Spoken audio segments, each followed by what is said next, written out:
Look! A little water droplet is waving at us. Hi, friends. I live in this lake. Whoa! I feel all tingly and light. Why is the air above the water so shimmery? Don't worry, I'm not gone, just invisible. He disappeared.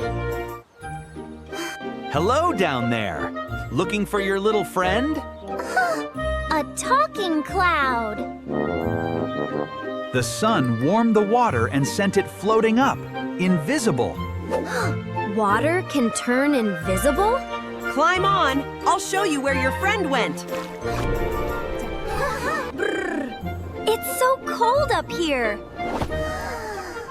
Cold air is where the magic happens. Ta-da! I'm back. Droppy, you were invisible the whole time. Come in, little one. You are safe with me. It's so cozy in here. My little droplets are ready to go play. They're going back to Earth. Off you go, little one's back. Go water the world.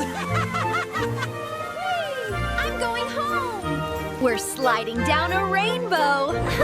Best day ever. I'm home. I made the whole journey. He went all the way up and all the way back. Sun warms water, water floats up, cloud fills up, then rain. That's the water cycle. Droppy lived in the lake, floated up invisible, filled Nimbus up, then rained back home. And I'll do it all again. Next time you see rain, think of Droppy. Bye-bye. See you next time.